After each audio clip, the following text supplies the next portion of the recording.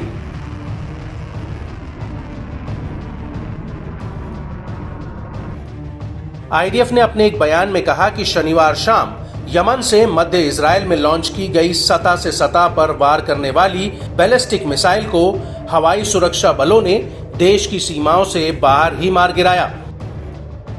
हालांकि मिसाइल से कोई सीधा नुकसान नहीं हुआ, लेकिन 17 वर्षीय लड़की मामूली रूप से घायल हो गई जब सायरन बजने के दौरान जल्दबाजी में आ रही कार ने गलती से उसे टक्कर मार दी।